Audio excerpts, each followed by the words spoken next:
Hey guys, so welcome to week 3 of our emotion regulation. I hope you guys are having an awesome week and that you were able to utilize some of the material that I sent to you last week. I hope that it was helpful to you as you looked at the faulty ways of thinking.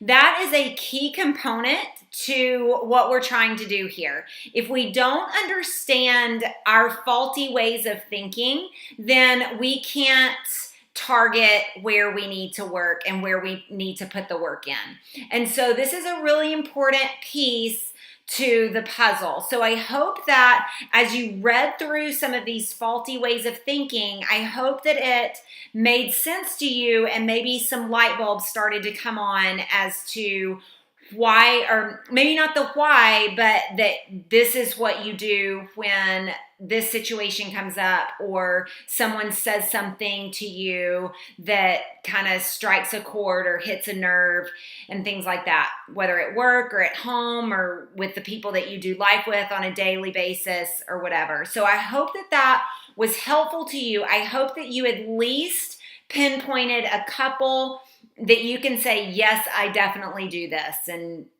yes, I definitely do that. And when we do that, then we can start to go, okay, well, how can I stop filtering so much? How can I stop focusing solely on the negative and start to focus on the positive?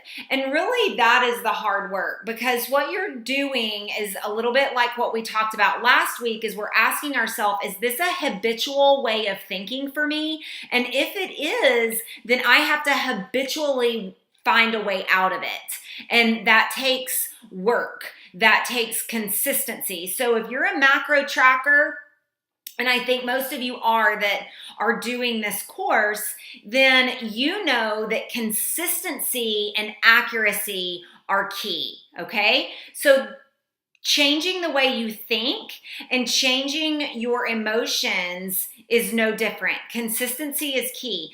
If you have had a habitual way of thinking for the last 6 months, 6 years, 10 years, then we have to go back and we have to reroute those pathways in your brain, those neuro pathways. We have to reroute those pathways to not think negatively, but to think positively. So what can we do to do that? And we're going to look at a couple of different things that we can do when situations and circumstances arise that are very intentional, so that our emotions don't fly off the handle, okay? So one of the first things that we're going to talk about today is checking the facts. So I heard a term a couple of weeks ago, and I thought it was genius, and it was called assumicide. So often we all are guilty of this. We are all guilty of committing assumicide. What is that? It's assuming that something is a certain way based on how we feel, based on how we interpreted the situation, based on our reality, and based on nothing more than that. So what can we do strategically to not constantly find ourselves committing a suicide, assuming the worst about every situation or about the people that we do life with, the people we work with, or whatever. So what can we do? So one of the first things that we can do, and one of the biggest things that we can do, is we can check the facts. That is a big component to emotion regulation. So often we jump to a conclusion based on how we feel about the situation. And it's not always accurate if you look deep inside. So I'm going to be sending you, as part of your homework this week, a document that you're going to utilize in a situation that you find yourself in this week. So if you find yourself in a situation at work, a coworker said something to you, your boss said something in passing, your husband or your spouse said something to you, any number of things. This can fit into any number of things. And you jumped to a conclusion. You felt your emotions skyrocket. You were angry. You were mad. You were sad. You were frustrated. Whatever those emotions were that we've started to look at those emotions over the last couple of weeks. I sent you those sheets to really target those emotions. Then I want you to take that situation and utilize this activity that I'm about to go over, and then you're going to actually put it into practice this week. So it's going to be 2 pages, and you're just going to ask yourself some questions about that situation, about that person, and then you're going to answer the questions on this sheet of paper. You can do it 1 time this week. You can do it 15 times this week if that is helpful to you. But what I want this exercise to show you is that we often make assumptions based on how we feel versus the actual facts at hand. So one of the first things you're going to do is you're going to write down the thought that is in question. Well, my boss doesn't like me.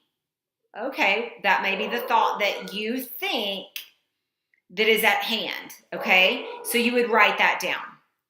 Then you would go through this list of questions, the first being, what is the evidence for this thought?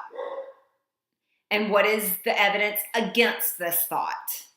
This does a couple of things. This gets you to thinking about the hardcore evidence that you have versus how you feel.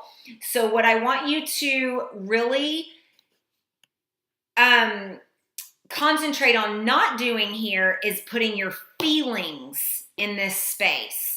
Okay, this is all evidence. So if I have someone on trial and I'm a lawyer, my client that is on trial cannot answer a question based off their feelings. They have to answer the question based off the facts that they know.